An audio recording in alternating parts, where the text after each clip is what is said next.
noches. Este es el segundo encuentro de los seminarios de Nuevas Cátedras que junto con Taller Nación estamos llevando a cabo juntos y pensando en que podemos en la facultad cruzar temas de interés, cruzar agendas semejantes y también pensando en que estos temas tendrían que interesarle a toda la facultad, con lo cual también vamos a registrar audiovisualmente estos encuentros para que puedan ser compartidos para toda la comunidad de la FADU. El día de hoy, bueno, como todas estas veces de lo que hablamos es de libros, hablamos de trabajos que han llevado mucho tiempo de realización o mucho tiempo de pensamiento también, que forman parte de investigaciones extensas. Y en el caso de hoy tenemos el libro La Casa y la Multitud, Vivienda, Política y Cultura en la Argentina Moderna, de Anaí Balén, que lo tenemos aquí, y Jorge Francisco Liernur. Anaí es arquitecta, doctora de Historia, profesora de la Universidad de Quilmes hasta dentro de poco tiempo, y también es investigadora de infinidad de temas que tienen que ver con la historia de la arquitectura y el hábitat. Pancho, Jorge Francisco Pancho, es un arquitecto que se ha dedicado a la investigación histórica durante muchísimo tiempo. Es un referente nuestro, de nuestra educación, y aparte es el alma mater de la Facultad de Arquitectura del Instituto de Arquitectura de la Universidad del Torcuato Ditela, el primer decano y quien construyó la carrera. Entre muchísima infinidad de cosas que estaré olvidando porque tiene una larga trayectoria. Pero principalmente, bueno, en ambos casos tenemos un enorme respeto y una gran admiración, y eso nos lleva también a pensar que este trabajo tiene que ser reconocido en verdadera magnitud para en todas las casas de estudio de arquitectura y principalmente aquellos que piensen en el tema de la vivienda en general, no solamente de la arquitectura sino también de las ciencias sociales. Nosotros trabajamos en el curso con dos artículos, dos ensayos de este libro. El primer ensayo es referido a las villas de emergencia, el problema de la vivienda, y el segundo es aquel referido al conjunto de los Andes. Para la conversación que vamos a tener hoy nos acompaña la compañera Adriana Guevara, y bueno, la modalidad es una conversación donde vamos a hacer preguntas y donde vamos a tratar como de ir barriendo algunos de los temas que nos han interesado, y luego también que tengan la conversación con nosotros, abrir a las preguntas que vayan surgiendo por parte de los que están acá. Bueno, hola. En primer lugar queremos saber, como este libro, verán que tiene bastantes páginas, cómo fue construido, cómo fue producido, un poco la historia del libro, para poner en contexto un poco la primera parte de la conversación.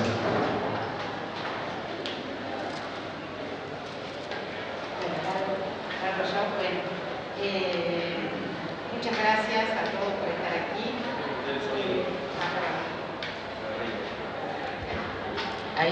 Ahí sí. Bueno, entonces muchas gracias a todos. El libro este se hizo a lo largo de muchísimo tiempo, de una cantidad de décadas en realidad que no queremos recordar, y no salió como libro unitario, sino que más vale fueron trabajos que fuimos hilvanando, ¿no? ¿De dónde vino este interés o dónde empezamos? Yo creo que un año muy importante fue el año 83, 1983, en donde Pancho ya venía trabajando, yo empecé a trabajar en historia, y ese es un año clave porque fue el año de recuperación de la democracia. Entonces, bueno, había procesos culturales muy particulares, la arquitectura estaba en un momento particular, y dentro de eso la casa ocupaba un lugar importante, la casa o la vivienda, las políticas de vivienda. Veníamos de la dictadura, en la que no había habido debate, no había habido discusión sobre ese tema. Las políticas de vivienda eran un tema muy importante para nosotros, porque en el periodo anterior a la dictadura militar se había dado uno de los procesos de intervención del Estado en el sector vivienda más importante de la historia argentina. O sea que era un tema que tenía importancia política, que se buscaba retomar de alguna manera una historia que había quedado inconclusa.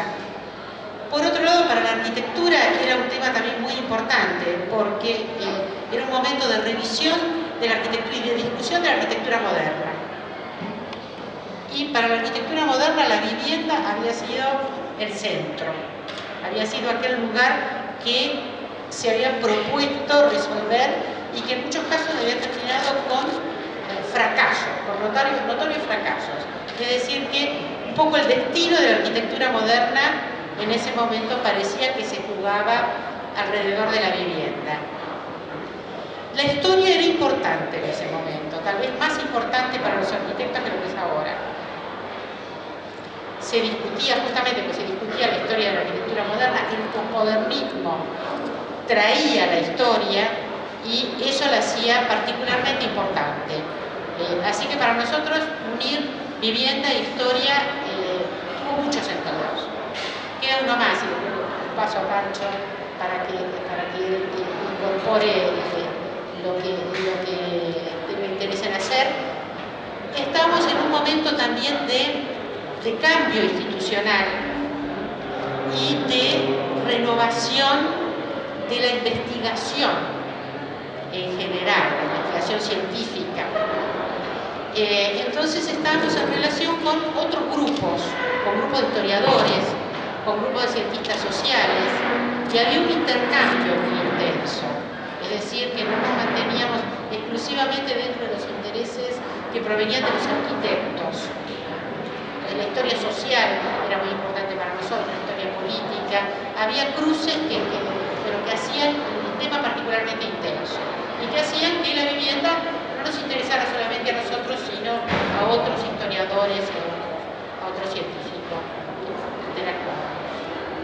Bueno, eso para alargar, Pancho. Bueno, también buenas noches, muchas gracias. Quiero subrayar algo que comentaba hace un rato, y es que me parece, me da muchísimo gusto estar acá con ustedes, con los profesores y con todos ustedes, porque me parece que es una ocasión no frecuente en términos generales en la Argentina, no frecuente en esta casa o en otras casas también de este tipo, que es el intento de articular digamos, la praxis de aquellos que se dedican o nos dedicamos a trabajar más bien principalmente con la palabra escrita, digo, para no hablar de teoría o de historia, y quienes están más cerca de la práctica de la profesión. Yo creo que esta falta de articulación entre estos dos modos de hacer es uno de los grandes males que tiene la arquitectura argentina. Es una de las determinantes que, a mi modo de ver, que hacen que, a mi modo de ver, el estado de las cosas de la arquitectura en la Argentina sea a nivel, digamos, puesto en paralelo o en relación al estado de la discusión o el estado de las cosas fuera de Argentina, es bastante, diría, pobre, es decir, de manera dura.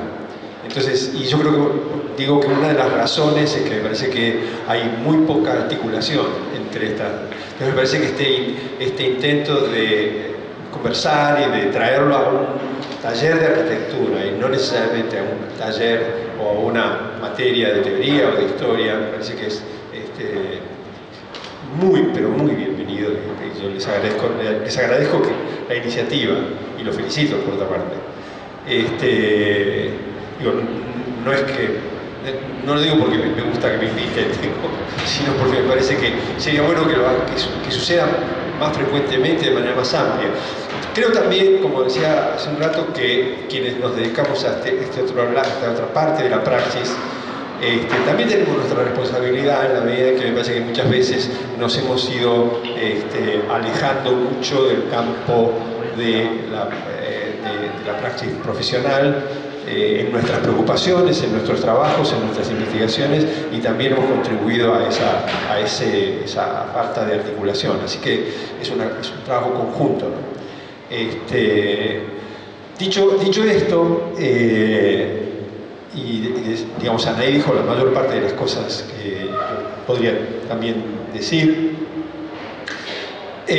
Quisiera sí subrayar que fue, eso está escrito, es parte, lo decimos en el libro, lo aclaramos en el prólogo, pero realmente no es que nos propusimos seguir una línea, se fue dando y fue una especie de diálogo a lo largo de todos los años en que íbamos trabajando con Anaí. Entonces, qué sé yo, si ella pudo haber estudiado las representaciones de la casa o digamos, lo que aparecía acerca de la casa en una revista como Claudia en la década del 60, yo lo había hecho o lo hacía con una revista de la década del 30 femenil, pero eso no fue no fue un propósito, no fue un plan, de alguna manera, o si ella trabajaba con ciertas instituciones, como el Hogar Obrero, por ejemplo, yo he trabajado con otras instituciones, como que fue una tarea que sobre la base de un pensar común, muchas de las cosas que dijo Anaí, fue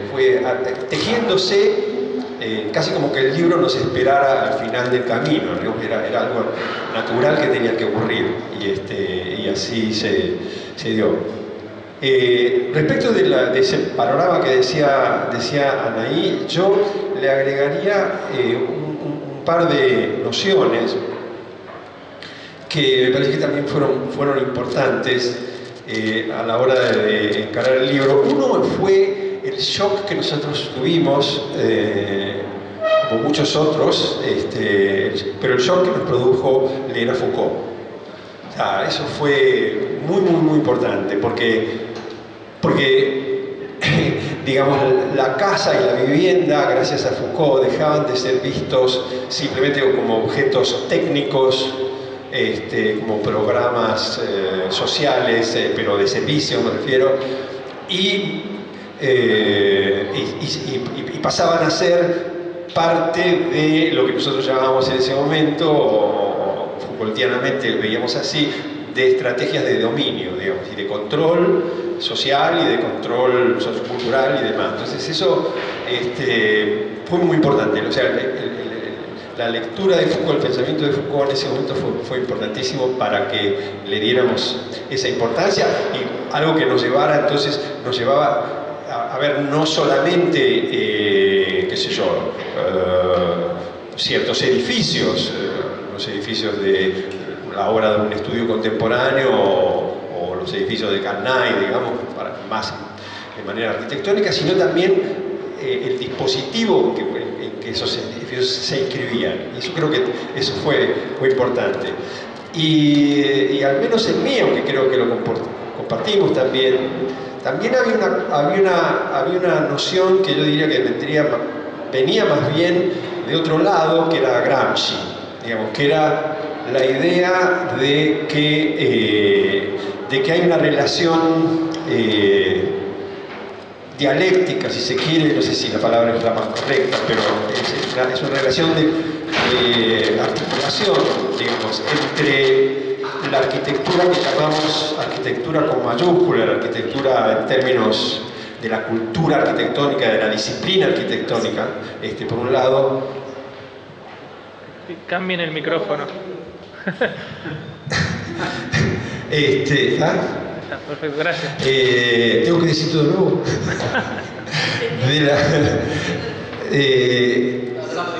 Sí, no, el dispositivo micrófono.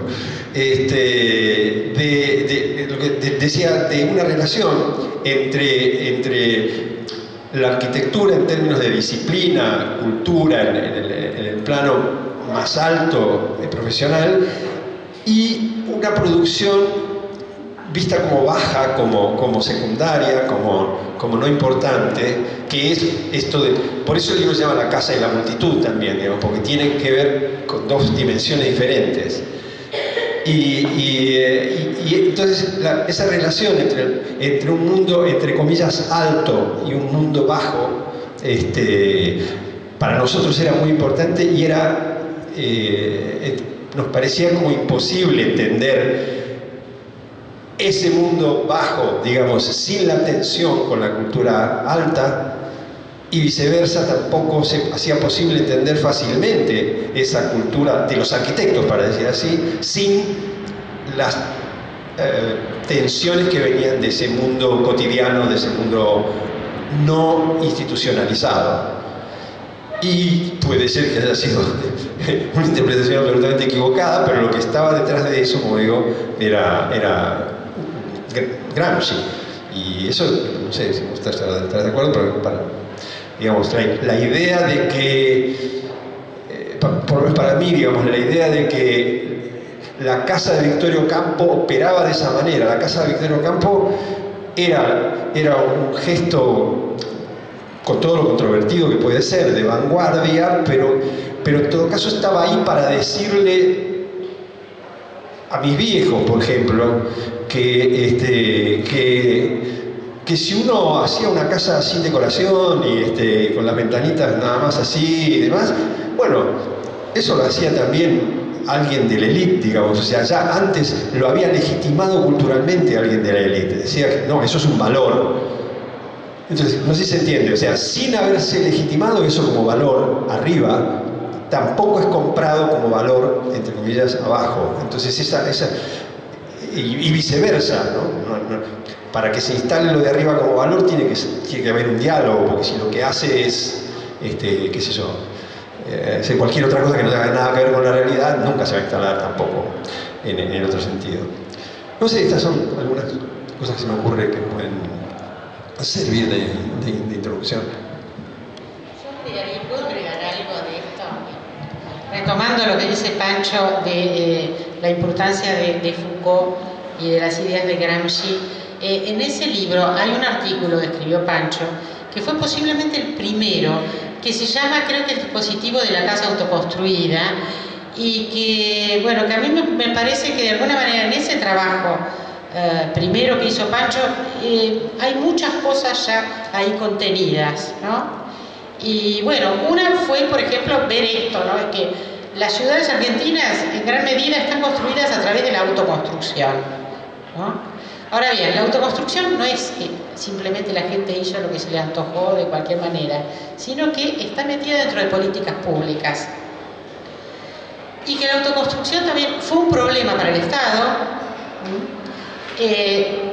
Fue observación de los arquitectos, de los políticos, y intentos de control de esos procesos. Entonces, bueno, aparecieron así una cantidad de modelos, o sea, a la autoconstrucción popular también el Estado y los profesionales, digamos, interpretando al Estado, le dieron modelos, y bueno, eso une lo alto y lo bajo. O sea, las propuestas de los arquitectos, la arquitectura con mayúscula, y lo que espontáneamente hacía el mundo popular. O sea, esa lógica es muy importante de entender, y esos dos mundos no están escindidos, están cruzados por miradas, por prácticas, por acciones, etc. Así que les recomiendo ese artículo, porque realmente me parece que fue muy importante, y creo que sigue siendo importante para mirar el tema de la vivienda y de cómo se construyeron nuestras ciudades. Surgen como muchos temas de esta presentación. Ustedes hablan y hacen una diferencia entre casa y vivienda, poniendo el problema de la vivienda como una construcción política. Y también hablan de la vivienda como un disciplinador social y que la domesticidad se construye. ¿Creen que en este momento hay alguna emergente de esa domesticidad, alguna forma que se pueda legitimar, que se esté planteando, o se siguen reproduciendo formas de otras épocas? pueden percibir que hay algún cambio. Y creo que en alguno de los trabajos algo planteamos respecto de una posible respuesta, si es que entiendo bien tu pregunta. De hecho, están pasando cosas realmente conmovedoras en nuestra época que hacen a la estructura de la casa. O sea, lo público y lo privado está cambiando, el lugar de los... Primero, las unidades de habitación están cambiando. Si hablamos de dominio, los procesos de hegemonía internos en las familias también están cambiando.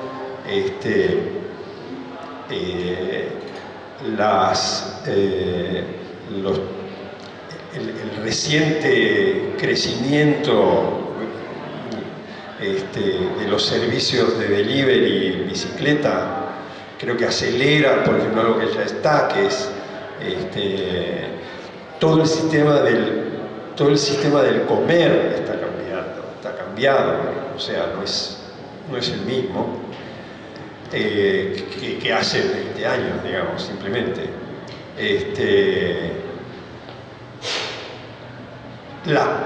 Las continuidades están cambiando, ¿no? O sea,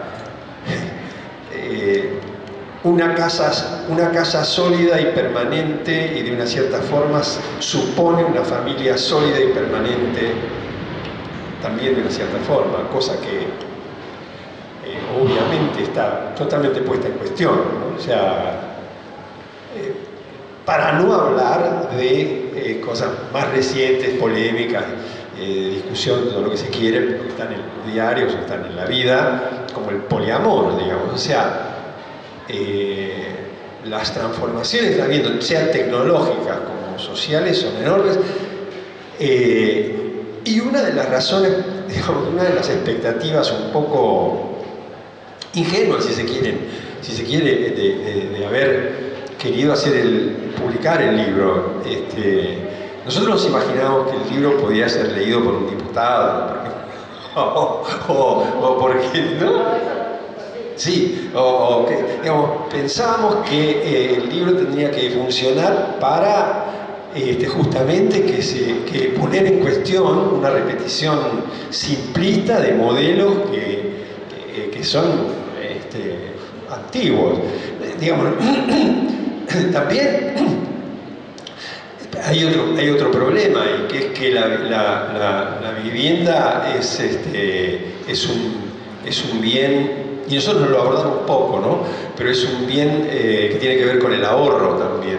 En sociedades, y pues tiene que ver con la economía, o sea, en sociedades como las nuestras, donde el crédito no existe, donde la banca, digamos, donde el funcionamiento de la relación de la gente con los bancos es una relación, digamos, muy tensa, con mucho problema, bueno,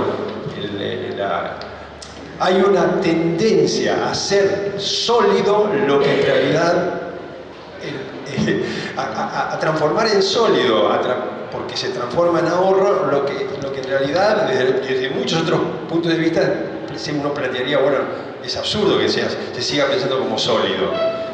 ¿Qué sé yo? En sociedades como la Suiza, los jóvenes prefieren sus ahorros gastárselos en irse a Indonesia, qué sé yo, o venir a la quebrada de Humahuaca, o qué sé yo, o comprarse el último aparato de sonido, o lo que fuera, ¿no? Porque ¿para qué van a enterrar ahorros en una cosa que está ahí fija, quieta y que no sirve para nada? Más que para ahorro, digamos. Después uno en realidad no vive y todavía se va a otro lado, etc. ¿Para qué se necesita? Pasa que, digamos, para entenderlo en nuestras propias sociedades hay que entender también esa otra dimensión que tiene. Así que, digamos, sí, me parece que sí, enormes vistas en los distintos planos. Y esa ilusión era, bueno, que para pensar políticas de vivienda, inclusive políticas, yo diría también para pensar desde la arquitectura, entonces, los temas, Bueno, era importante tener en cuenta esos distintos planos de este tema, que es un tema realmente muy espeso. Sí, bueno, coincido con lo que dice Pancho, tomo dos temas de ahí. La vivienda popular, y eso sigue ocurriendo todavía, los tipos de vivienda están ligados a la familia tipo. Es decir, la pareja y uno o dos hijos, ¿no? Bueno, eso implica ya un modo de convivencia que ha quedado obsoleto, por lo menos como para no poner en duda y pensar que todo el mundo tiene que obedecer a ese patrón, ¿no? Una vivienda además que es sobre todo, que es exclusivamente, o que debería ser exclusivamente residencia. La idea es que la casa, o sea, a lo largo del siglo XX se fue construyendo esa idea. La casa es el lugar, diríamos, de reproducción de la vida, ¿no? El lugar de producción es la fábrica, la oficina, etcétera, tiene que estar separado de la casa. Obviamente esto en la práctica nunca pasó, nunca pasó en esta magnitud, o sea, la gente siguió trabajando en las casas.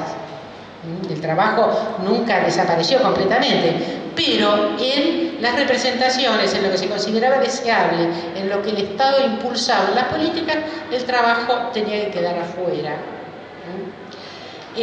Bueno, eso hoy, por ejemplo, no nos sirve más, porque está claro que las modalidades de trabajo han cambiado enormemente y que si pensamos hoy en la vivienda popular, tenemos que ver cómo convive la residencia y el trabajo en el mismo ámbito, ¿no? Tenemos que pensar también que la familia tipo es una de las formas de convivencia, pero que hay muchas otras. Y después, otra cosa también a la que dio Pancho, la cuestión de la vivienda y propiedad. Esa también es una construcción que nosotros la vemos forjarse históricamente a lo largo del siglo XX.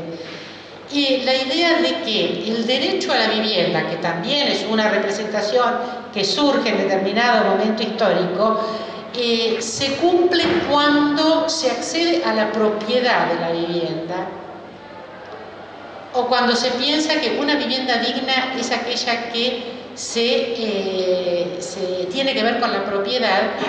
Es algo construido históricamente y que para las políticas de vivienda es un freno, es un condicionante, digamos, muy grande, porque hay muchísimos momentos de la vida donde por ahí es más conveniente el alquiler, otro tipo de vínculos con la tenencia, que no son, como decía Pancho, bueno, invertir todo desde muy joven en la propiedad de una casa. Eso es algo que tenía un sentido político, ¿no? Tenía un sentido político porque se buscaba el arraigo de la población al país, el orden social a través de la propiedad.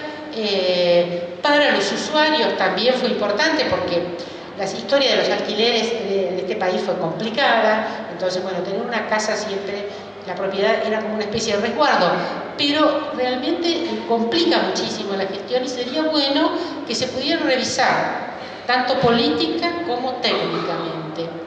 Y bueno, esperamos que eso, la idea nuestra es que poder ver la historia y poder ver cómo esas ideas que parecen obvias o que tenemos muy incorporadas se construyeron, permita también que sean revisadas y que pueda ser pensado el problema de otra manera. ¿Puedo con este? Sí. ¿Está igual? Sí, sí. No, quería hacer hincapié en un detalle metodológico. Insistir con que nosotros hacemos historia, digamos, nosotros no somos sociólogos, no hacemos sociología de la vivienda contemporánea. Obviamente sí nos preocupa lo contemporáneo y pensamos estas cosas, pero en realidad surgen de nuestros estudios del pasado. Es decir, muchas de estas ideas, digamos, uno las ve cuando ve al principio del siglo XX, ¿no? Entonces es al revés. Ahí lo que decía en parte Anaí, por ejemplo, en relación al tema de la propiedad. ¿Cuál era el interés? Argentina fue uno de los países con mayor, lo que se llama tasa de retorno de la inmigración. Más que en otros países de inmigración, en Argentina la mayoría se volvía o quería volverse.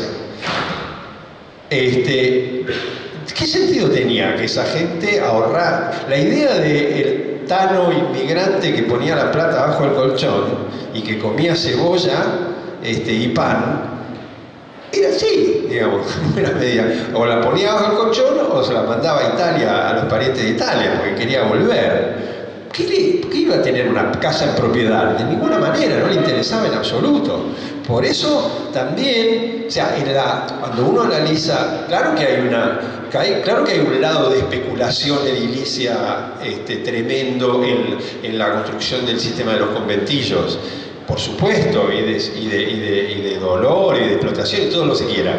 Pero también hay un lado de quienes están del otro lado de interés y de conveniencia en arreglárselas por un tiempo, en vivir muy difícil, muy apretado, juntar ahorros y usar esos ahorros de otra manera, no ponerlo en ladrillo. Se necesita, como decía Anaí, una enorme intervención del Estado para generar la idea de nacionalidad, para generar la idea de que hay una clase media local, etcétera, que sí quiere quedarse, que sí es argentina y por lo tanto se tiene que quedar, y por lo tanto sí va a querer su lugar, etcétera. Pero nosotros estudiamos hasta muy avanzado temas de movilidad, por ejemplo, de las viviendas, digamos, que en todo caso se alquilaba, por ejemplo, eso fue increíble, digamos, que se alquilaba el terreno, no la casa. La casa se alquilaba el terreno y la casa se la hacía y después se la llevaba a otro lado la casa, en todo caso. La hacían muy precariamente y se la llevaban a otro lado. Y el alquiler era el alquiler del terreno. Digo esto como ejemplo de que nuestras conclusiones no vienen de un estudio sociológico contemporáneo, sino que vienen de haber visto cómo estas cosas fueron efectivamente históricamente cambiando y en todo caso, digamos, el propósito sería advertir o ayudar a entender, a que no congelar estas conclusiones, cosa que se sigue haciendo y que las políticas actuales, y lo que es llamativo, de derecha y de izquierda, siguen haciéndolo. Ahora que estabas hablando de su formación Foucaultiana, me acordé de que no sé si el de la vivienda autoconstruida está en Materiales, pero está online todos los números de la revista Materiales, que era la revista que de esa época reunía muchísimos trabajos de todo el grupo de investigadores que estaban alineados también en esa búsqueda de esos temas, ¿no? Que estaban en ese momento como muy a flor de piel, ¿no? De hecho estaba la materia, nosotros teníamos la materia electiva Espacio de Saber y Poder, ¿no? Que era una materia que daba Tomás Abraham sobre Foucault, o sea que era la materia electiva, o sea, era como algo por lo cual había que pasar o conocer. Ahora, volviendo al tema del prólogo y al tema de la vivienda, del derecho a la vivienda, hay un par de contrapuntos que ustedes ponen a la luz, que es la tensión entre el derecho a la vivienda y el derecho a la ciudad.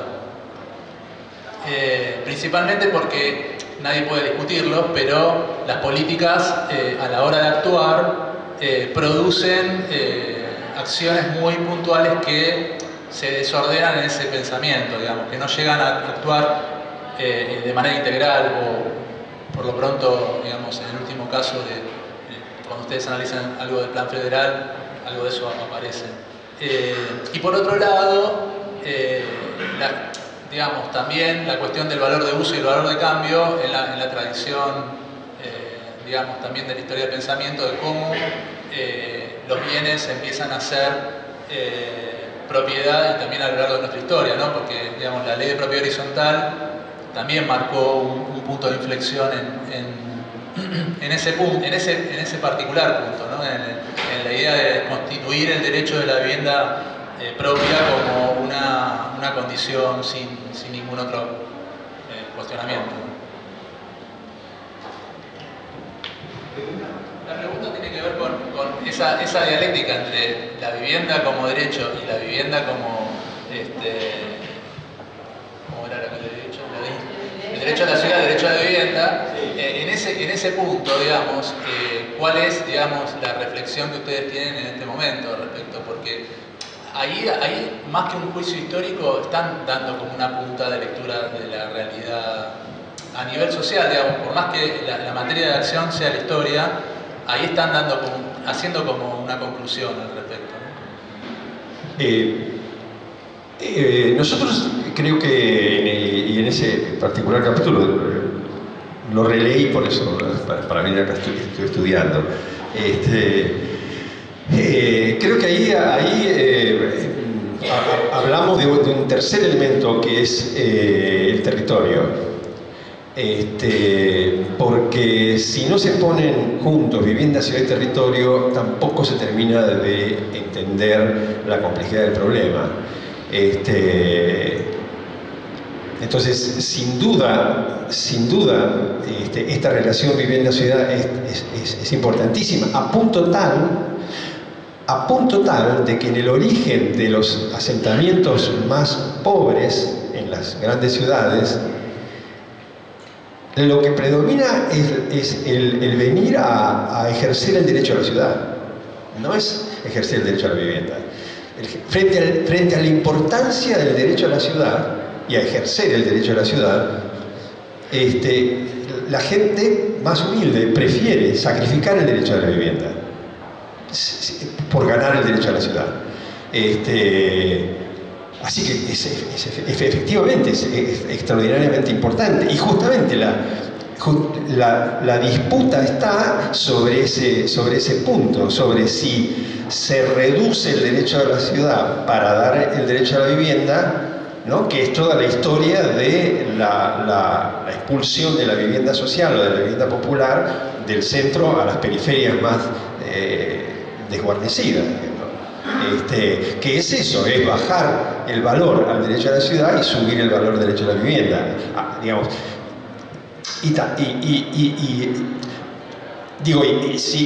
La respuesta siempre, claro, como aparece solo el derecho a la vivienda, entonces parece que el problema se resuelve, pero se resuelve al costo del otro derecho, ¿no? Y el tercer elemento, que es el territorio, es fundamental, porque es en el territorio donde se juega este partido. O sea, yo estoy en una situación en la cual no tengo ni derecho de vivienda ni derecho a la ciudad, y sé que en determinadas condiciones me puedo desplazar en el territorio para conquistar el derecho a la ciudad. Entonces me voy ahí donde ese derecho es garantizado. Pero entonces eso genera problemas territoriales, obviamente, y problemas de desguarnecimiento del territorio en todo sentido, me parece que en dimensiones que son muchas y graves también, y distorsiones. O sea que si las respuestas no tienen en cuenta simultáneamente el derecho a la vivienda, el derecho a la ciudad y la dimensión territorial del problema, siempre estamos me parece, digamos, con respuestas incompletas, parciales y equivocadas.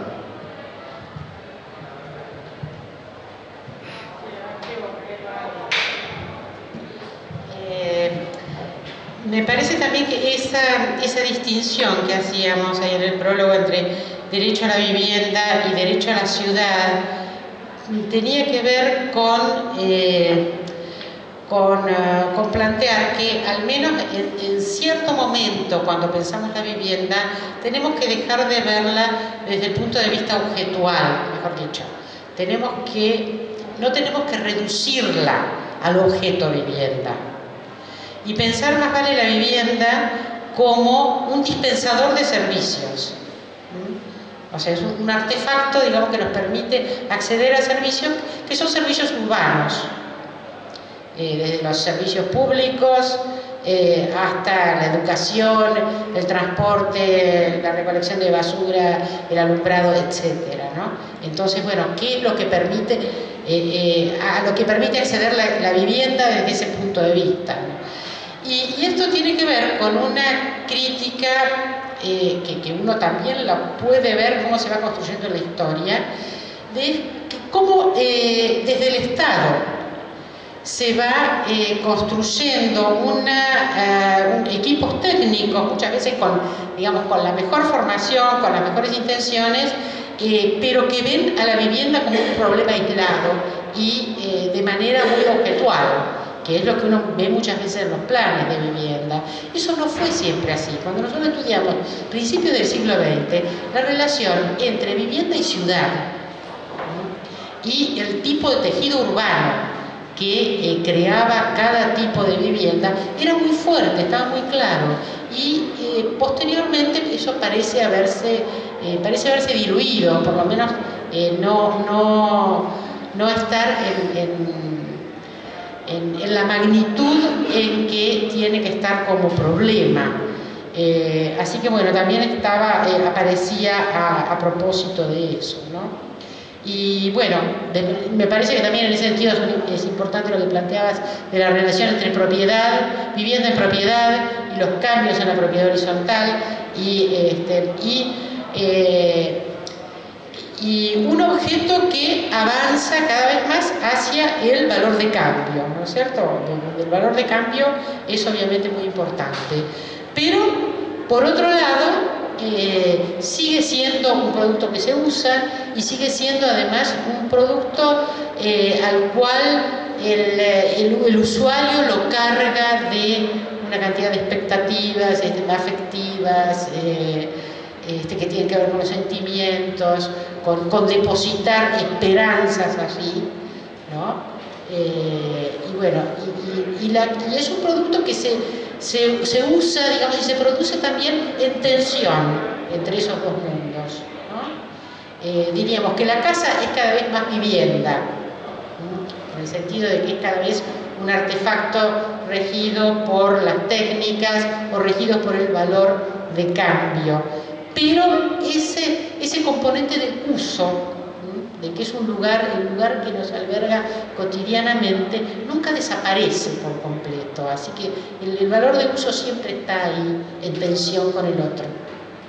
Pero por ahí, como usuarios queremos las dos cosas al mismo tiempo.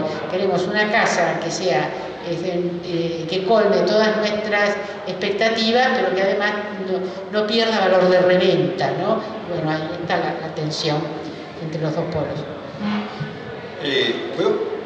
Sí, yo quería subrayar esto último, porque me he olvidado de referirme a ese aspecto que vos habéis planteado. Que uno de los trabajos que hicimos fue el ver cómo se pasaba de la vivienda como valor de cambio a la vivienda como valor de uso, es decir, en otros términos, a la vivienda como mercancía. A diferencia, y esto me parece que es muy importante, a diferencia de otras manifestaciones de la arquitectura o donde la arquitectura interviene, digamos, en otro tipo de manifestaciones de la arquitectura, estoy pensando en grandes temas, salas de conciertos, biblioteca, etc., todavía el potencial del valor, llamémoslo no valor de uso, del valor con P mayúscula, de los valores, es dominante. Y eso nos hace, a los intelectuales que trabajamos en eso, más cercanos justamente a la vieja figura de quienes realizan trabajo concreto, no trabajo abstracto. Nos aleja del obrero, digamos, o del trabajador que produce y nos acerca a ese lado, pues estamos vinculados a un mundo de valores.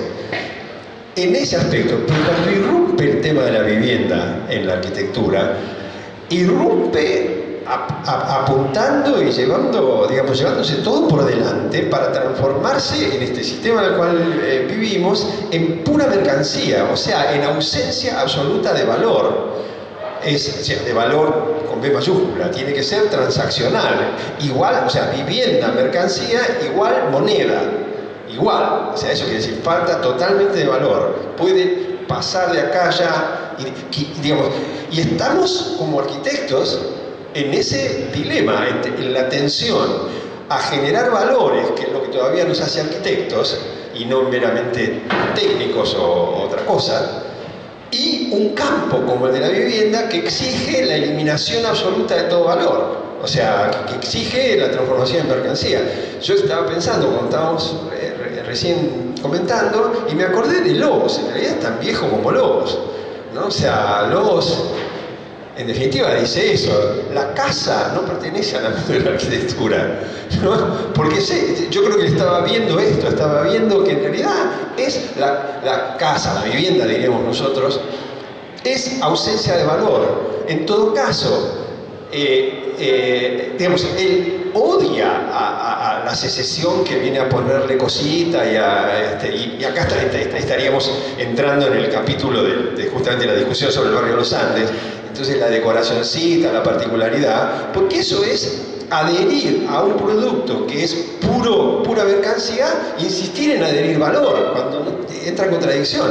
Y bueno, digamos, por eso para los es tan importante el recubrimiento, en el sentido del recubrimiento como algo que cada uno pone lo que quiere y lo, digamos, le permite, digamos, permitiría un mayor nomadismo, para decir así, un nomadismo más reconocido y más activo. Pero esto, en términos de arquitectura, esto plantea un problema. Cuanto más valor uno intenta agregarle, menos se hace mercancía. Y la gente común, todos nosotros, cuando actuamos como mercado, bueno, justamente cuando el arquitecto proyecta y de golpe se le va la mano con hacer alguna ranada, el propietario, lo que fuera, te va a decir, pará, loco, porque esto se lo vendo a uno, pero después el siguiente no se lo vendo más, digamos, o sea, es muy particularizado, ¿no? O sea, quítale, y a veces se confunde, y hasta el propietario también se confunde, ¿no? Pero digo, no importa si se confunde, la tensión esta es una tensión de este programa en particular extraordinariamente fuerte. Y algo que ustedes arriesgan a decir es que habría que suspender la idea de política de vivienda y pasar a pensar en políticas de desarrollo. A mí me interesaba porque en alguna medida trata de enfocar el problema de una forma más amplia y a diluir un poco esa dicotomía entre la casa como derecho y el derecho a la ciudad. Pero también quería saber si en la historia nuestra, o ustedes tengan alcance en el continente o cercana, hay casos en donde se haya puesto ese hincapié en el desarrollo, incluyendo la vivienda en esa política, ¿no? Y a la luz de eso, quería introducir el tema de las villas miseria, como describen en el artículo, uno de los artículos que hemos leído. ¿Cómo inscriben esa idea de la villa miseria dentro de ese plan de desarrollo? ¿Cómo formaría parte de ese plan de desarrollo?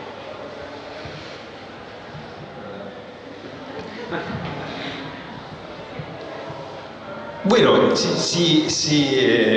para dar una respuesta provocativa, tomo una respuesta que una vez me dio una amiga economista que me dijo, y a mí me gustó mucho la respuesta que es que me dijo, el problema de la vivienda no existe, existe el problema de la pobreza.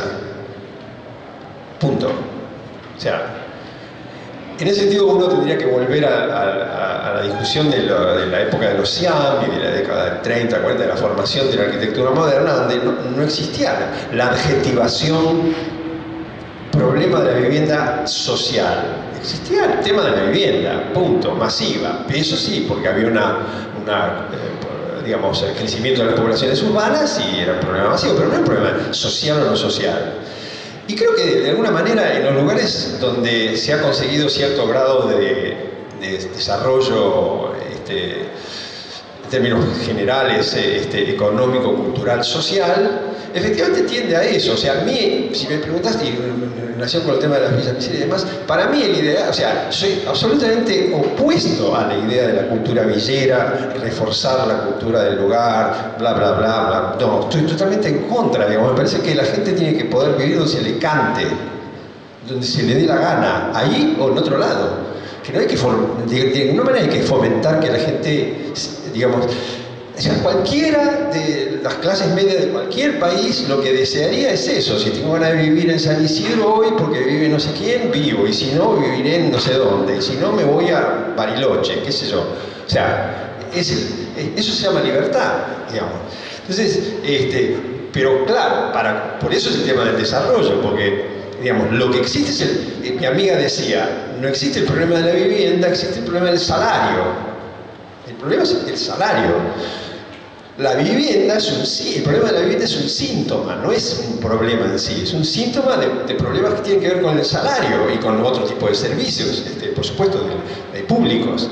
Cuando esos servicios existen, cuando existen políticas territoriales de equilibrio y miles de otras cosas más y de desarrollo general de un país, bueno, punto. Hay producción de viviendas, como hay producción de coches, como hay producción de otras cosas, y la gente, digamos, se mueve en ese mundo con libertad.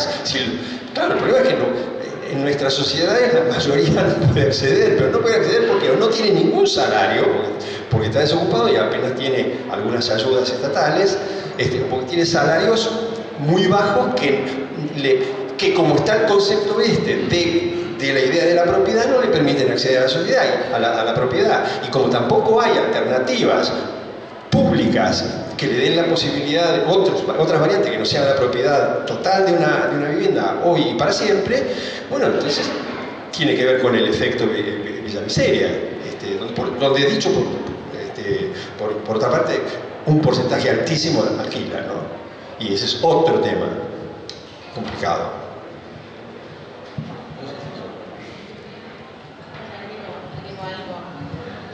En esta relación entre políticas de vivienda y desarrollo, viéndolo sobre el tema de las villas, me parece que es bien interesante comparar las villas actuales, ¿no?, con lo que fueron las villas en el momento de sus inicios, o por lo menos, bueno, digamos, de los años 50 en adelante, cuando se las empezó a identificar como un tipo de asentamiento particular, con ciertas características, etcétera, ¿no? Porque ahí hubo momentos, como en los años 60, por ejemplo, eso aparece en el artículo, en donde, bueno, se pensaba que los planes de desarrollo del interior del país, o sea, la creación sobre todo de industria, porque en ese momento el desarrollo era industria, ¿no?, que eso, digamos, iba a poder llevar a otra distribución territorial de la población y con eso eliminar las villas, por ejemplo. O sea, en ese momento las villas eran algo transitorio, ¿no? Bueno, y ahora lo que vemos es que las villas están para quedarse, ¿no? Digo, más allá de los planes de erradicación o no, ¿no? Que las villas se queden donde están no es solo una decisión de las políticas de erradicación, es que tienen una magnitud, tomaron una magnitud y un peso que es difícil pensarla, pensar que puedan no existir, sobre todo cuando ya no sabemos que no existe un plan industrializador, o por lo menos no tenemos en el horizonte un plan industrializador que pueda llevar a otra distribución de la población. Me parece que ahí hay un cambio muy grande, ¿no? Yo coincido con lo que dice Pancho. Me parece que hay cosas de las que no habría que hacer un culto. Digo, la erradicación tiene muchos problemas y también podría ser interesante que la gente pudiera elegir dónde vivir, ¿no? Y no necesariamente el lugar donde está es el lugar donde se queda, porque todos nos movemos, o porque muchos nos movemos, y no hay motivos por los cuales alguien no pueda moverse en lo más mínimo. Pero bueno, tiene que ver con procesos que se concentraron, digamos, de una determinada manera, que tomaron una magnitud enorme y que es difícil de modificar, o de pensar en planes de desarrollo territorial que lo modifiquen. En un momento, cuando hablan de los planes federales, hablan de estos lugares casi de deslinde, en donde todavía no han llegado las infraestructuras. Y verdaderamente es así, o sea, hay una cantidad de planes federales, una baja densidad y una gran extensión territorial. ¿Cómo ven? ¿Cuáles serían los indicadores para hacer ciudad en ese caso, según ustedes? Para que esa ciudad se manifieste. No sé si se manifiesta o aparezca, porque caminando así por el interior uno ve que en los planes federales empieza a haber una cierta reapropiación de las viviendas, transformándolas en pequeños mercaditos, pero no termina todavía de conformar con urbanidad. Yo diría que hay un problema, me parece, anterior que tiene que ser considerado, porque eso puede llegar a ocurrir, y de hecho tiende a ocurrir, ¿no? Con el tiempo la gente va transformando los lugares. El problema es el costo social de esas cosas. O sea, o sea, la vieja discusión de los años de oro de la arquitectura moderna, el tema, lo que propugnaban, quizás exageradamente, personajes como Le Corbusier o Gilbert Simon o personas así, era la alta densidad. Pero la alta densidad tenía muchas razones y una de ellas tenía que ver con los costos sociales de la dispersión o de las bajas densidades. Son altísimos, o sea, en sociedades como las nuestras, que tienen muchísimos límites, que necesitamos justamente deberíamos ser muy severos en cómo manejamos nuestros gastos y demás. También ejemplos de la historia, ¿no? O sea, en los años 20, cuando se produce la dispersión urbana, cuando se produce cuando se va acercando el fin del modelo del conventillo, ¿no? Y entonces empieza a aparecer el tema de los barrios, de las barriadas, en las periferias de Buenos Aires. No por vivienda pública, sino porque la gente se mueve, porque están los tranvías, porque los costos de la tierra son muy bajos, etc. Y la gente se desplaza. Yo recuerdo que nosotros veíamos que en los años 20, que cuando los socialistas, por ejemplo, se hacían fuertes en esas barriadas, a partir de la instalación de esos nuevos sectores sociales, ya más parecidos a sectores medios en esas barriadas, empezaba a haber demandas ¿a quién?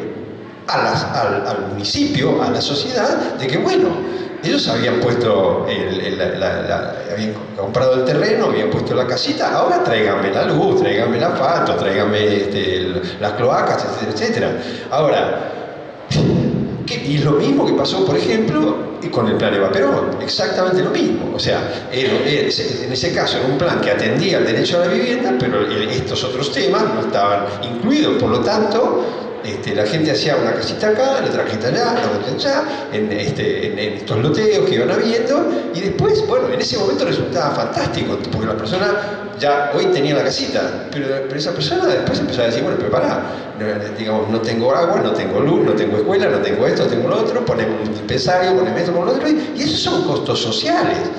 Los pagamos todos, los paga la sociedad, es manejo de los recursos de la sociedad. Entonces, más allá de que después este tipo de políticas de dispersión se puedan ir más o menos, puedan ir construyendo una cierta urbanidad, siempre limitada y demás, finalmente para construir diría yo, una urbanidad fuerte van a necesitar del Estado y van a necesitar de inversión social.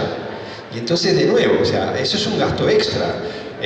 Por eso, también ese es otro de los trabajos que hicimos, que están en el libro. Por eso, por ejemplo, el plan de Bonet y el banco hipotecario en el 56, creo que fue, el plan del barrio sur, llamado plan del barrio sur en Buenos Aires, que duró muy poco y tenía mucho de utópico en muchos aspectos, era muy endeble dada la situación política y muchos problemas, pero la idea de que había un sector de Buenos Aires, que era la zona sur, que estaba extraordinariamente bien servido, con todas las cosas, a un paso del centro de la ciudad, de los cines, de Corrientes, de todos, ahí nomás, al lado, con todos los servicios, pero tenía una muy baja densidad. La idea de levantar la densidad del barrio sur era una idea inteligente, porque, digamos, por supuesto que era una idea también muy antiperonista, donde decían, claro, esto pasó, ahora la gente tiene que hacer commuting todo el tiempo, gasta, eso también es inversión social, gasta su tiempo, esas discusiones, por ejemplo, el tema del traslado, dejaron de ser importante.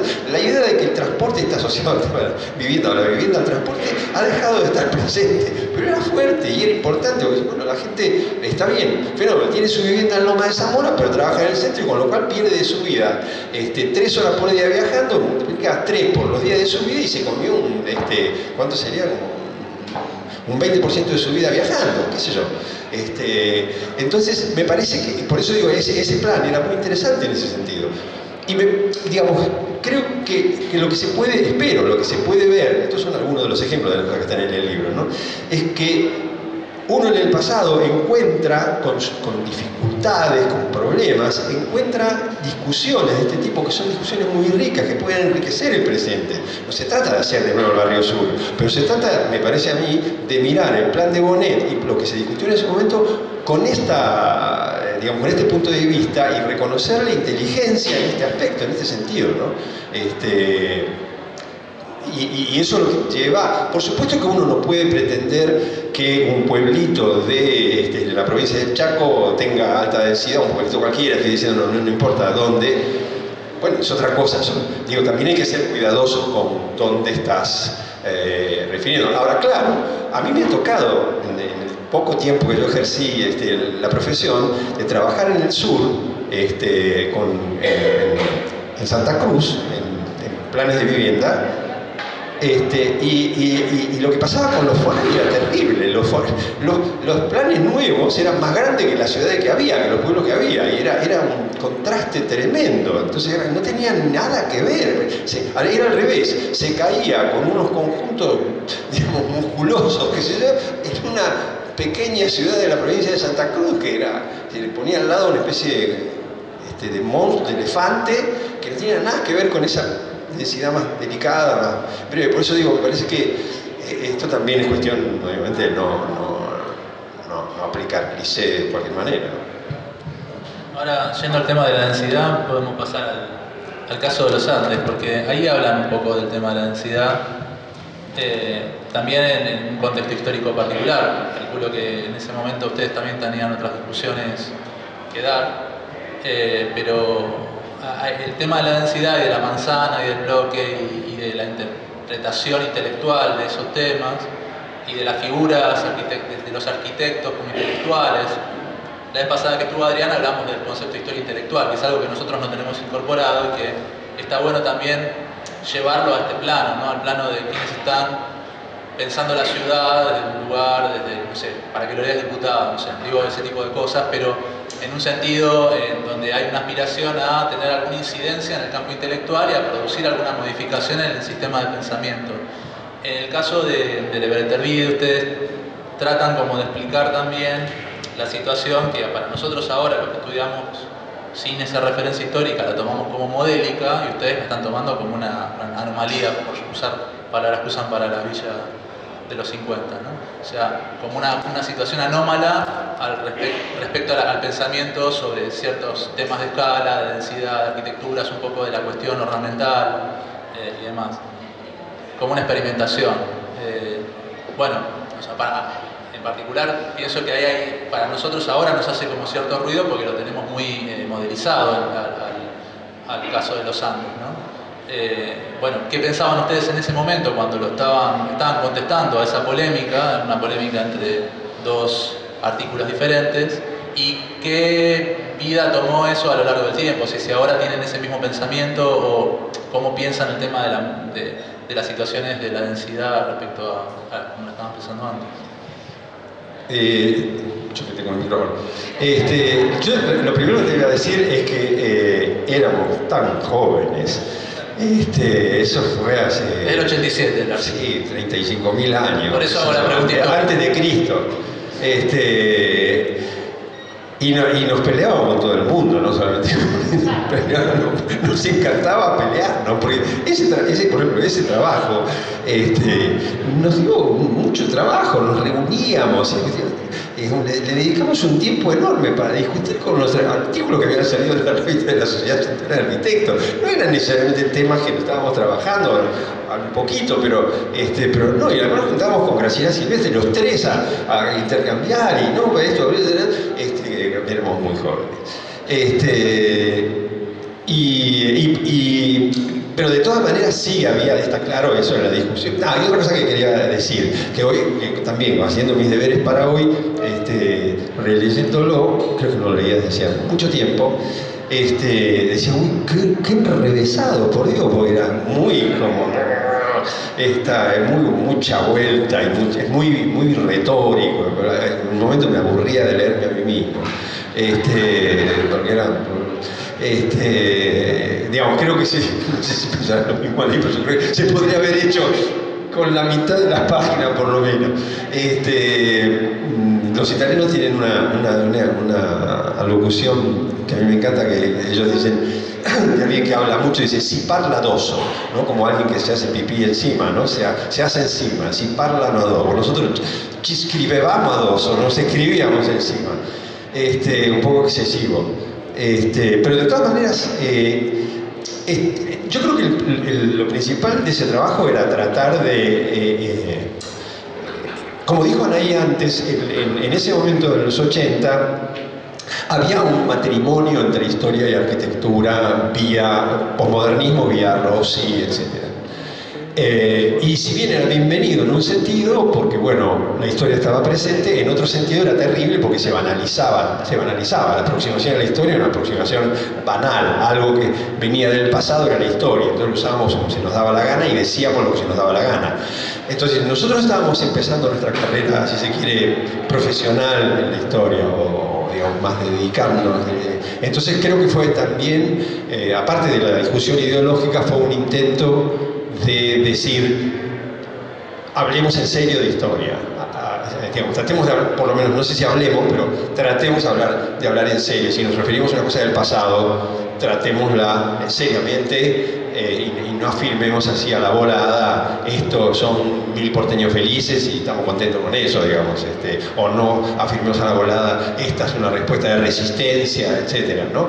Y en ese sentido era sí, nosotros estábamos en la facultad, aquí, y era una manera de discutir y decir, bueno, la historia...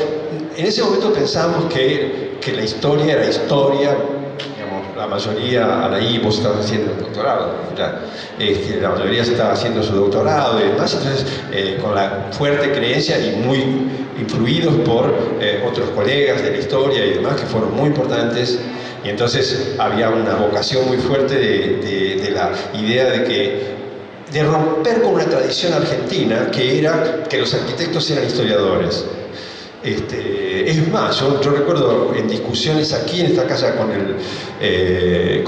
otros colegas, con Odila Suárez, me acuerdo, en el consejo que tenía que ver con la Secretaría de Investigaciones, y que ella decía, bueno, pero al final es historia de la arquitectura. Y yo me acuerdo, decía, ¿y qué? Digamos, ¿quiere decir que es historia para tarados? O sea, entonces puede ser cualquier cosa porque es historia de la arquitectura. No, es historia, punto. Tiene que ser con los mismos instrumentos. En todo caso es más difícil hacer historia de la arquitectura, no más fácil. Así que había una discusión de ese tipo en ese momento también muy fuerte de romper con una historia de la arquitectura que venía siendo hecha por arquitectos, somos arquitectos, pero que no profesional, digamos, donde cualquiera podía referirse al pasado libremente, que así había sido, si ustedes piensan, se había escrito así, no era profesional hasta los años 80, 90, no era profesional la historia de la arquitectura, cualquiera hacía un libro de historia de la arquitectura. Yo retomo otro de los temas que era muy importante para discutir en ese momento y que nos movió a meternos en la polémica y a responder ese artículo, que era la figura de arquitecto que emergía de alguna de esas miradas, sobre todo del artículo de Jaime Sorín, ¿no? En donde Fermín Beretervide aparecía no como un personaje histórico, bueno, que actuó en el pasado, sino como una especie de modelo, para la acción. Y bueno, nosotros sabíamos que un tipo de modelo como el de Fermín Beretervide estaba apareciendo en un momento en que habían entrado en crisis las figuras históricas también de figuras más vanguardistas, ¿no? Entonces, el nuevo modelo no era ya Vladimiro Costa o no era Mancio Williams, sino una figura que tradicionalmente había pasado mucho más desapercibida, como una figura de segundo plano, ¿no? Que no era un modernista radical. Ahora bien, lo que a nosotros nos parecía era que eso era sustituir un héroe por otro, y que ahí había un error profundo en cómo ver, cómo conceptualizar al arquitecto, ¿no? Y bueno, esa forma de ver al arquitecto tenía muchos problemas, pero por ahí centralmente era verlo como aislado, y además con una capacidad de acción, de intervención y de modificación de la realidad superior a la que en realidad un arquitecto tiene en la práctica, ¿no? Entonces, bueno, notábamos, por ejemplo, una gran ausencia de lo que eran políticas públicas, ¿no? De la forma en que se habían gestado esas construcciones, que habían sido en parte ideas de Beretervide, pero en realidad venían muy marcadas por normativas, por políticas públicas, por ideas políticas, etc. Todo eso desaparecía. Y como modelo, bueno, se volvía a proponer una figura inexistente, la figura del intelectual de la ciudad que miró una cantidad de elementos y creó él su propia respuesta. Así que ese era un tema que nos parecía que era muy, muy importante discutir. Y bueno, y la otra cosa también, lo de la anomalía, digamos, de ese conjunto modelo, al mismo tiempo que se reivindicaba este tipo de profesional, podríamos decir, de figura que no era la del arquitecto vanguardista, se proponía también como modelo para la acción del presente un tipo de formación, diríamos, como casi premoderna, ¿no? Entonces, bueno, volver a la manzana, volver al tejido, cosas que pueden ser o pueden no ser. El problema es apoyarlas, apoyar sus aciertos en el proyecto de Beretervide, que tiene muchos aspectos interesantes, pero que tenía o apelaba a condiciones de uso de la manzana que no eran las que se estaban utilizando en ese momento, sino que eran condiciones creadas de manera muy artificial por una determinada operatoria, la operatoria municipal que produjo esos concursos, ¿no? Entonces, bueno, como esta era una arquitectura menos llamativa, la de los Andes, que otros conjuntos más disruptivos, se suponía que esta era una arquitectura que hacía ciudad, que se podía repetir, que la podía hacer todo el mundo. En realidad no, era en el momento que se producía una gran anomalía, y eso quisimos resaltar. Yo, respecto de la juventud, también quisiera agregar algo, ¿no? Nosotros éramos muy radicales, mucho más radicales que ahora. Radicales en el sentido de la radicalidad, no del partido radical. Éramos muy radicales, entonces también paralelamente nosotros creamos una cátedra. Recordarás que la cátedra de estudios latinoamericanos, que tenía un nombre que era Juan O'Gorman. Y Juan O'Gorman, ¿por qué tenía ese? ¿No? ¿Por qué la figura de Juan O'Gorman? Entre otras cosas, Juan O'Gorman está ahí. La tapa de mis libros de Argentina es el edificio de Vladimiro Acosta y Beretervide, pero el de Hogar Obrero, que es otra totalmente diferente. Y Vladimiro y se llama Juan O'Gorman, entre otras cosas, por esa radicalidad de O'Gorman, porque O'Gorman, digamos, lo que planteaba era justamente este tema, ya no desde el lado de la mercancía, sino justamente él planteaba respecto de la vivienda, decía el tema, digamos, en México hay una enorme carencia, es tremendo lo que nos falta, y dicho de manera reductiva, él diría algo así como 1 centímetro más de una ventana para que tenga mejor proporción, son millones de otras viviendas que no se van a hacer. Nosotros no nos podemos dar el lujo de hacer arte con la arquitectura y esta arquitectura de vivienda popular. Sí, bueno, nosotros, esa era una posición que nos parecía más contemporánea, para reconocer que también había una posición, pero en el fondo yo creo que había visto desde ahora, me parece que la intención sigue siendo buena, era de, más allá de que a uno le guste o no, de poder entender cuál era el verdadero valor de eso que se estaba discutiendo ahí.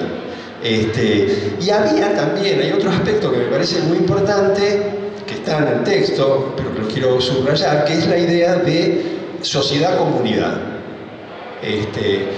Eso se reivindicaba porque generaba comunidad, y eso sigue siendo una historia, entonces sí, porque es la comunidad, y en este caso, por ejemplo, la cultura villera, la comunidad, nos entendemos. Bueno, eso es un arcaísmo, eso es algo que... Yo siempre doy el contraejemplo, ¿no? Había una, creo que es de los 80, una película muy bonita sobre varios gays que se van en Australia con un... ¿Cómo se llamaba? No me acuerdo. Priscila, la reina del desierto. Exacto. Y entonces los tipos se van de Sydney porque los trataban mal, porque no se sentían bien y porque además era indiferente y no sé, toda esa cosa, ¿no? La metrópolis, no. Entonces se iban al interior, al desierto, y la peor experiencia tienen en un pueblito donde los muelen a palos por gays. Porque eso es como el poema ese, ¿no? La costurerita que dio el mal paso. La costurerita en el barrio dio el mal paso y tiene que estar atrás de la ventana toda la vida, porque sabe a que le tiran una manzana por la cabeza, porque dio el mal paso. O sea, la comunidad es muy linda desde el punto de vista romántico, pero también es horrible, porque elimina todo grado de libertad, que era lo que les pasaba a estos tipos que vuelven felices así, donde a nadie le importaba nada lo que fuera. Entonces, esa era una discusión muy fuerte, donde decir, bueno, la comunidad tiene una mirada romántica, pero al mismo tiempo es un control y es una falta de libertad, digamos. La metrópolis, con toda su neutralidad, con toda esta condición que desde el otro lado de lo que yo decía, la pérdida de valor de ciertas cosas, bueno, pero al mismo tiempo es un grado de libertad. Ojo, creo que eso es una tensión. Cuando yo planteo los dos polos, porque hay una tensión, en eso estamos. Ahí cuando empieza el artículo, hacen una cita de Viollet Leduc, que ahora está de moda por el tema de la aguja de Cayo. Pero esa cita, bueno, de alguna manera ustedes trasladan la idea del pueblo y de multitud, o de la dialéctica entre pueblo y multitud, a lo largo de todo el ensayo. Entonces, ¿cómo entra esta jugada que decís vos de la comunidad respecto a esa idea de pueblo o la idea de multitud, digamos, en términos de la vivienda? Yo creo que en el caso del trabajo sobre el barrio de los Andes, nosotros ahí lo que queríamos decir es, en todo caso, podemos llegar a acuerdos de convivencia, sí, de acuerdo, pero lo que nos parecía erróneo era hablar de una esencia de lo popular, de lo que era correcto, etcétera, desde una posición que era imposible de sostener, digamos. ¿Cómo definir la esencia de lo popular? ¿Quién lo dijo? Y si vos decís A y yo digo B, ¿cómo dirimimos entre A y B sobre la esencia de lo popular? Es imposible, digamos. Entonces, sí pensamos que podría haber relaciones de conveniencia, relaciones societarias, pero no reivindicar la idea de comunidad en ese sentido. Porque a su vez termina peligrosamente construyendo guetos. O sea, tenía que ver con eso en el caso.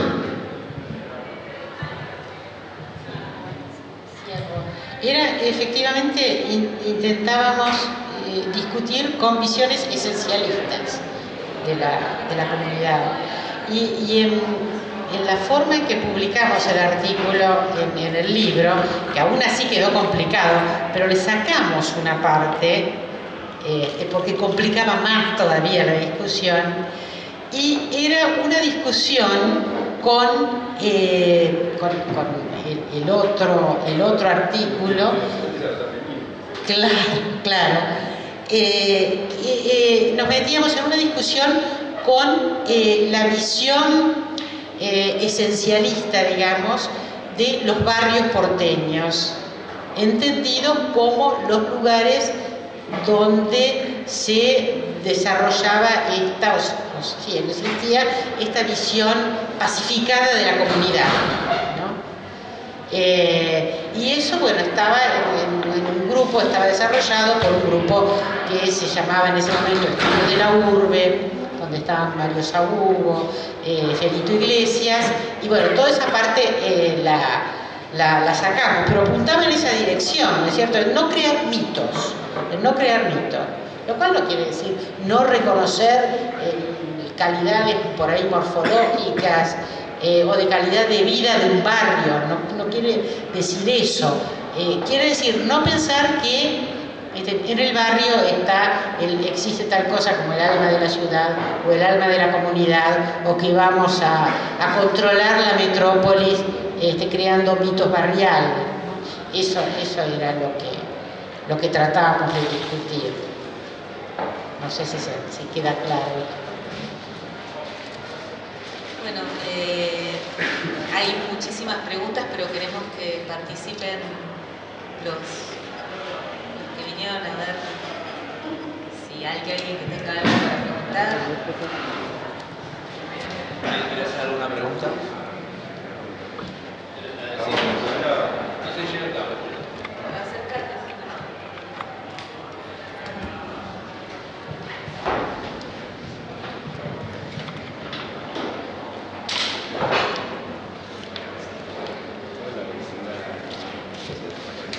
Hola, ¿cómo andan? Yo me quedé con lo de la libertad para elegir dónde vivir y poner la contradicción con las políticas de arraigo.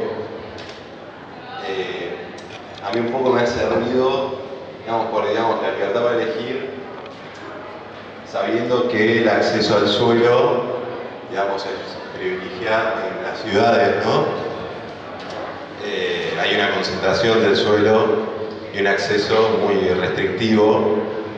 Entonces, si uno tiene una política de que la persona opte, suponiendo que puede pensar estrategias o proyectos de vida, y muchas veces no lo puede hacer, en algún punto esa no es una libertad para elegir.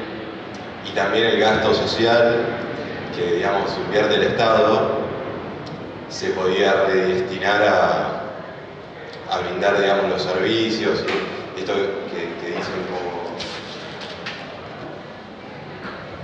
caja de servicios, que es más allá del concepto de vivienda, por ahí esa caja de servicios es para otros, a nivel política de hábitat. A ver, obviamente las libertades en la ciudad, como todas las libertades que tienen que ver con lo económico, en las sociedades son limitadas. Francamente, vivimos como podemos, más que vivimos como queremos, eso está claro. Ahora, eso no quita, que esa opción puede existir. Por ahí, de la gente que vive en un determinado asentamiento, no todo el mundo tiene que querer lo mismo, ¿no? Por ahí, entonces, en todo caso, eso es lo que se está discutiendo, que haya una única respuesta para todos. Por ahí no hay una única respuesta, no necesariamente tiene que haber una única respuesta para todos. Eso es lo que hay. Yo creo que, por eso hablábamos antes del tema territorial y de los valores. Me parece que en los desequilibrios territoriales hay desgarros, hay abandonos, hay de todo tipo, ¿no? O sea, que no tienen necesariamente que ver directamente con la vivienda, ¿no? Uno quiere un paisaje, uno quiere, ¿no? Quiere un pasado, quiere ciertos recuerdos. Y la gente, el desarraigo tiene que ver con eso, ¿no? O sea, con esas raíces, romperlas y tener que trasladarse.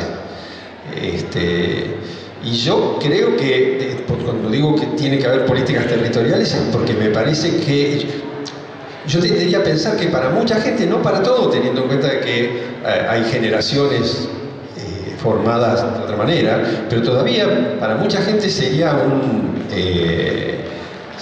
gran gusto poder vivir en los lugares en los cuales se criaron y demás, migrantes.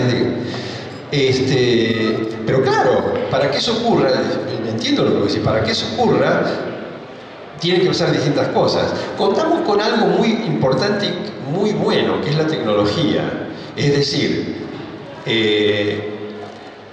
la vida rural, la vida en el territorio, en lugares pequeños o medianos, como hablábamos recién, podía ser tremendamente limitada en libertades y reductiva. Cada vez más eso no necesariamente es así. O sea, cada vez más en cualquier parte del territorio, en cualquier punto del territorio, podemos estar en relación con el mundo, con muchísimas cosas que pasan.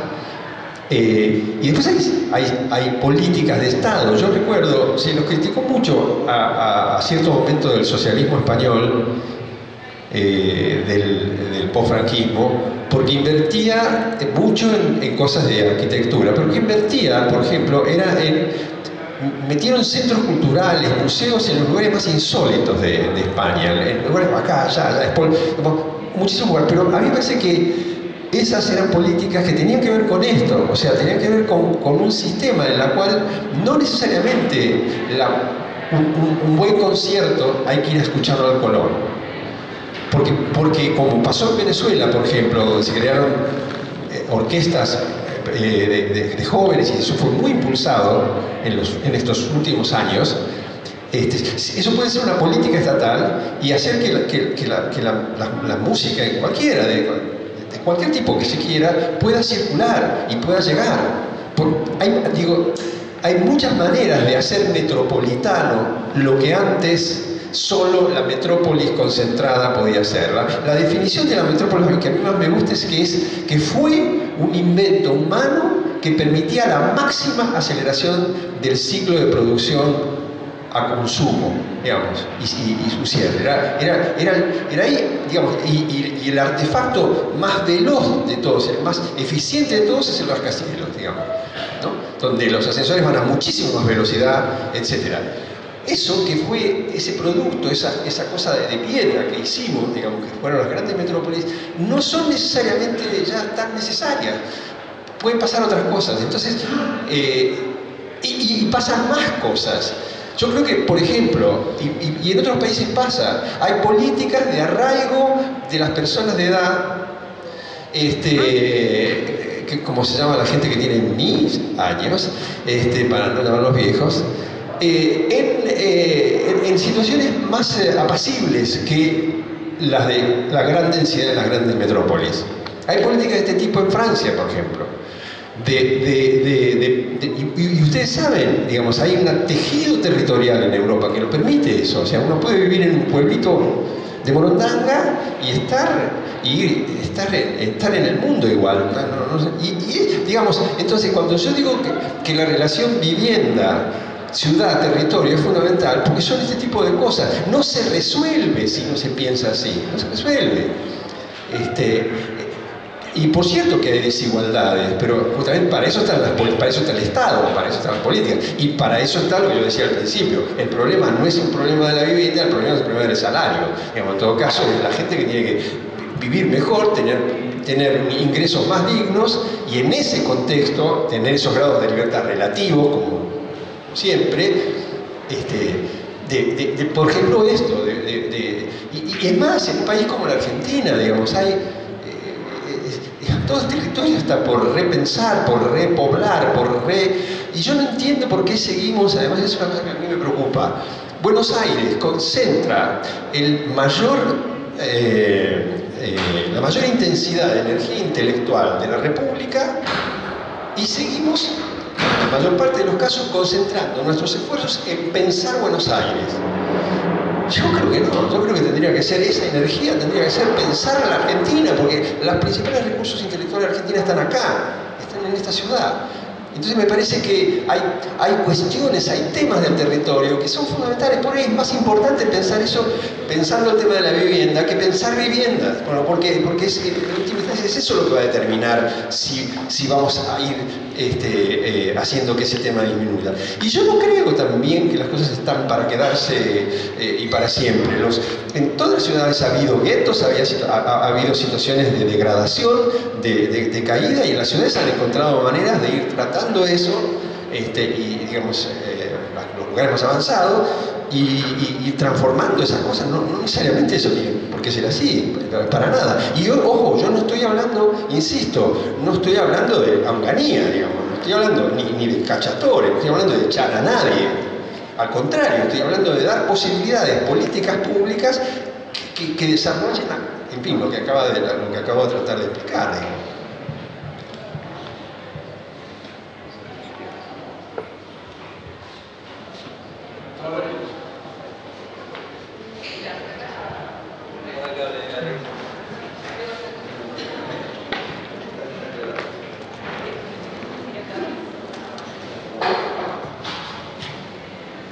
Hola, mi pregunta iba con respecto cuando hablan de la casa sólida y permanente, lleva una familia sólida y permanente. Quería preguntarles si habían pensado sobre la casa flexible y efímera y la familia flexible y efímera, si tienen ventajas o problemas también, y si tienen o no tienen relación con la vivienda social o las villas ahora en la actualidad. Sí, a ver, ahí yo, no sé, cambiaría tal vez algunas valencias. Digo, a veces la flexibilidad es neutralidad, por ejemplo. No sé, por ahí hay espacios como más neutros, que al ser más neutros, están menos marcados, o imponen menos, digamos. O se dirigen menos a un determinado grupo de convivencia. Entonces, bueno, por ahí los cambios pueden ser absorbidos o por un continente efímero, digamos, o por un continente que admita los cambios porque cambia o porque permite distintos usos. No sé, yo personalmente voy más para el lado del permitir distintos usos. Y en el caso de las villas, bueno, me parece que eso es... quiero decir que es una cosa que me parece que es importante para todos los sectores sociales. Pero bueno, posiblemente los sectores más desfavorecidos sean a los que más perjudica esa dureza del habitar. ¿No? Entonces, bueno, por ejemplo, me parece no poder incorporar el trabajo en la vivienda, bueno, para ciertos sectores no va a ser un problema, pero en el mundo popular es un problema serio. Yo pensaría en resolverlo a través de la neutralidad, digamos, y de espacios que puedan usarse de una manera o de otra, pero es una idea simplemente. En realidad el tema de la flexibilidad es un tema antiguo ya, y que ha sido muy pensado y se han dado muchas alternativas aquí y en otros lugares para la vivienda popular, ¿no? Pienso, por ejemplo, no sé, para decir, el proyecto de Isla Maciel de Vladimiro Acosta justamente está pensado desde ese punto de vista.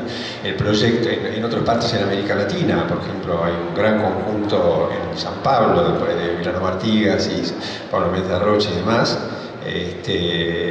que está pensado de esa manera también, de permitir una gran flexibilidad. Y si uno va más atrás, ¿qué otra cosa es, sino eso, la idea maravillosa, anticipatoria de Le Corbusier para Argelia, ¿no? Para el plan de Argelia, que el plan Obús es eso, en realidad el Estado propone unas plataformas y la gente de las plataformas que haga lo que quiera, digamos, y que haga... Ese dibujo es absolutamente increíblemente inteligente. De manera que, digo esto porque eso no me parece que sea un... No sé si sobre eso es como para, yo diría, no sé si ahí impulsaría la reflexión o le pondría la polenta, la reflexión. Yo insisto que me parece que hay que sacar el foco y poner el foco en otro lado, digamos. Me parece que sobre eso, sobre la vivienda crecedera, todo eso hay una experiencia de décadas y buenas, algunas buenas. Pero me parece que en el contexto de las ideas que venimos comentando con Anaí, me parece que el tema es pensar otra relación virtuosa vivienda, ciudad-territorio. Y ahí es más complejo.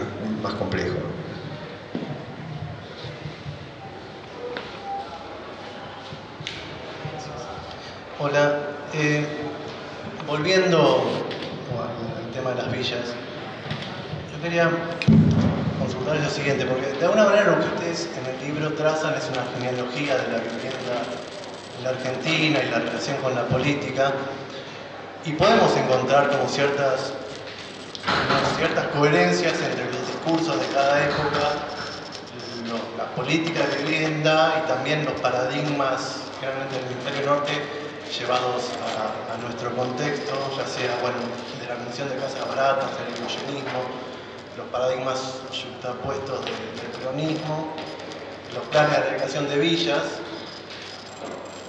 Y hoy nos encontramos en la Ciudad de Buenos Aires ante una política de vivienda que paradójicamente no tiene que ver tanto con los enunciados, al menos del actual gobierno conservador de la ciudad en términos de política urbana, que tiene que ver con los procesos de reurbanización de villas, en donde paradójicamente se dan procesos de gestión participativa, en donde el resultado, los proyectos termina siendo un híbrido entre, podríamos decir, la casa como vivienda nueva producida por el Estado y los mejoramientos de vivienda que de alguna manera valoran la producción social del hábitat.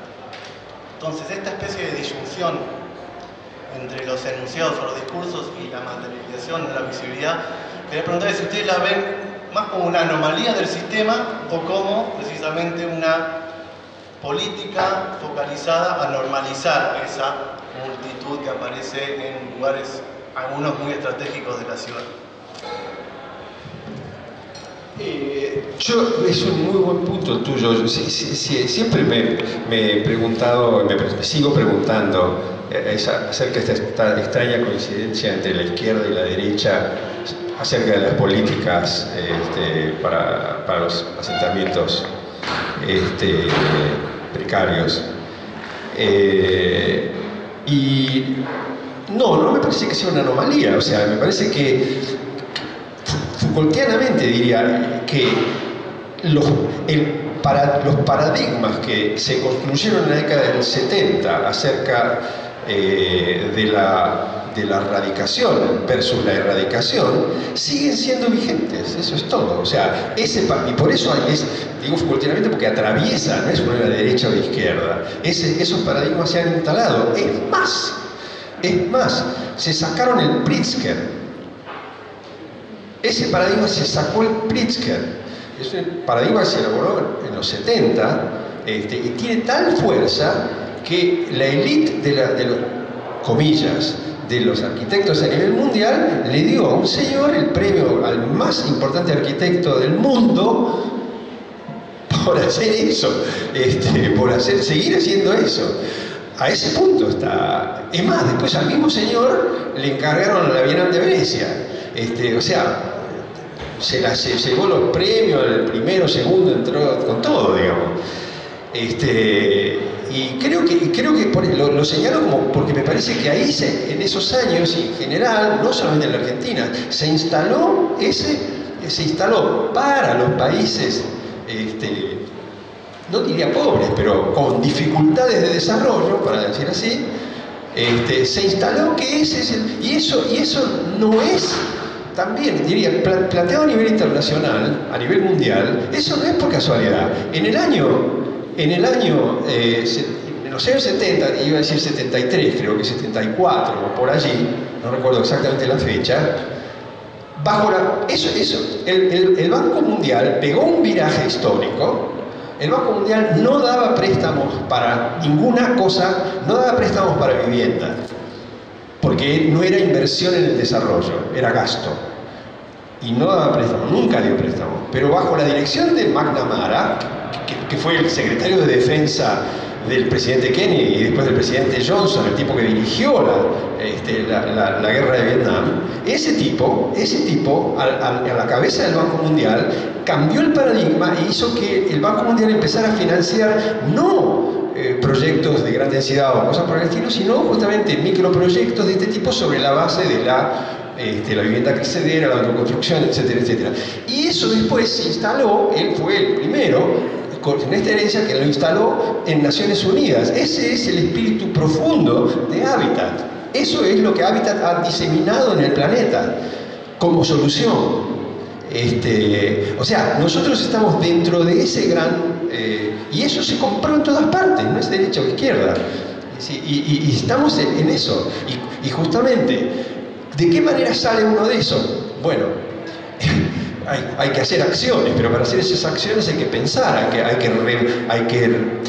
eso quería decirlo respecto a otras cosas y en aquel momento también nuestras, ¿no? O sea, ¿cuál es la función nuestra? ¿Cuál es la función de los críticos? ¿Cuál es la función de los historiadores?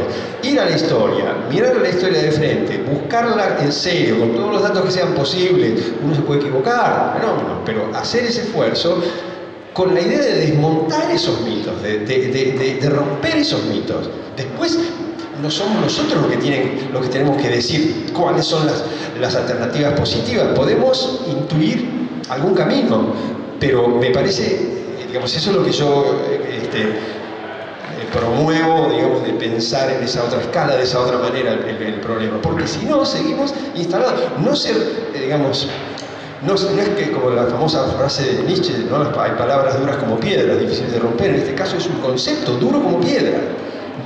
Tan duro que es reivindicado en los programas. Yo era, cuando estaba en esta facultad, era maoísta, era estudiante. Y pertenecía al Partido Comunista Revolucionario. Hace poco me fijé en el programa del Partido Comunista Revolucionario. ¿Qué decía sobre el tema de la vivienda? No necesito decirle que no pertenezco. Ahora. Y decía lo mismo, eso como decís, las mismas cosas se decían igual, lo mismo. O sea, no había ninguna variación, no había ningún pensamiento de nada. Era repetir estas mismas cosas. No refiero a lo que se decía en aquel momento, me refiero a estas ideas. Bueno, yo creo que la función de uno es contribuir a poner inquietud en ese sentido, a ponerlo en duda. Y la historia sirve mucho para eso.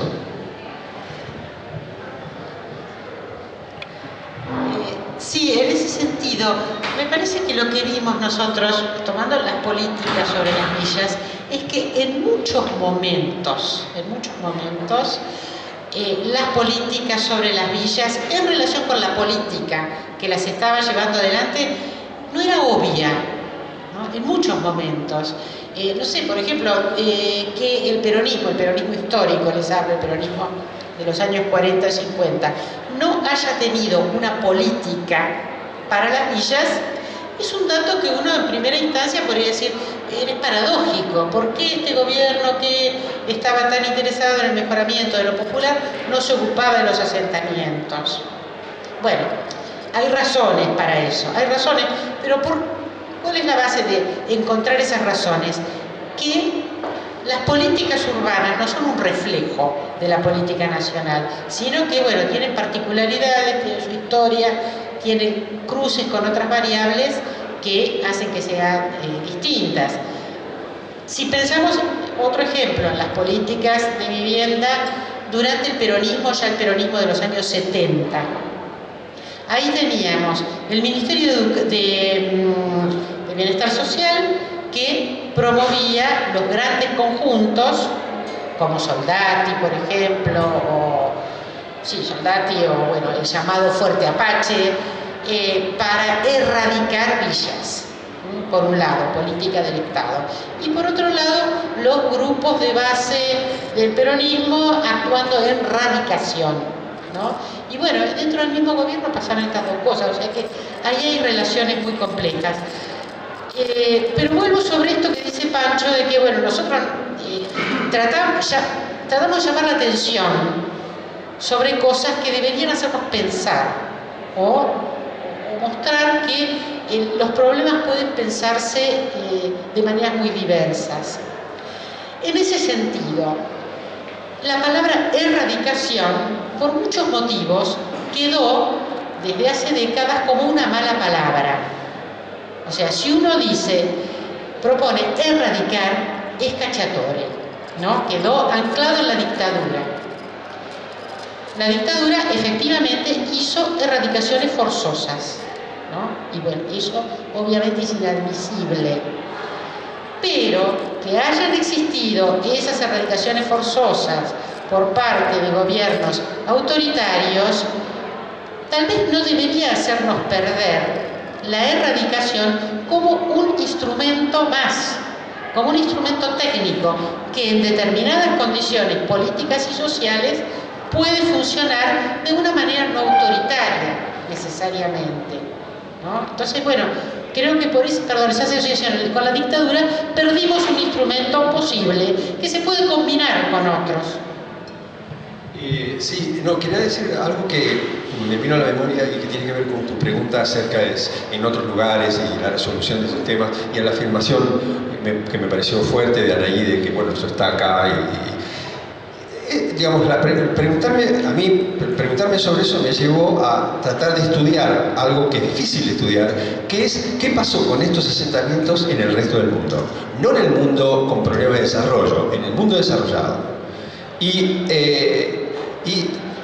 me encontré, para mi propia sorpresa, que esto existió, estos temas existieron en el mundo europeo y norteamericano desde el siglo XIX, en el cual uno encuentra esos asentamientos en Berlín, en Londres, en un montón de lugares, y después siguió y siguió y siguió, a tal punto que en España las últimas chabolas en Barcelona se destruyeron, finalmente se erradicaron con las Olimpiadas, con la creación del nuevo frente de la ciudad sobre el mar, digamos, en el momento de las Olimpiadas. Estamos hablando de ayer a la tarde. En Francia, las últimas bidonvilles, las últimas asentamientos de este tipo existieron hasta la mitad de los años 70. Cuando yo con mi esposa fuimos a Italia por primera vez en el año 74, llegamos y entre Fiumicino y el centro de Roma estaba lleno de barracati, como se llamaba en el caso, lleno de baracche, como se llamaba en Italia. Y lo mismo pasó en un montón de otros lugares. Entonces, lo que es interesante en eso es que después no pasó más, no están esas cosas, no existen más. Pero este tema fue gravísimo en Europa, pero no solamente en la inmediata posguerra, fue gravísimo antes y después. Antes y después. Es difícil inclusive estudiarlo porque tiene nombres siempre diversos, uno lo busca, si querés googlearlo, ¿cómo lo googleás? Yo, por ejemplo, en el caso de Francia googleaba bidonville, ¿no? Bidon, tanque, eran asentamientos hechos con recortes de tanques de petróleo, ese tipo de cosas. Bidonville. Bueno, sí, en algún momento se llamaban bidonville, pero en otro momento se llamaban taudis, por ejemplo. Y París estaba rodeado, toda la cintura de París, lo que habían sido las fortificaciones de París, era todo una cintura de barrios de este tipo. Y están las fotografías y está todo. Entonces, lo interesante de por qué yo me interesé por eso, porque la pregunta era, ¿cómo los tipos salieron de ahí? Entonces es posible salir, es posible tener políticas que eso haga que no exista más. No estamos condenados a que esto exista para siempre. No estamos condenados a eso. Por eso insisto con que el problema no está ahí, precisamente.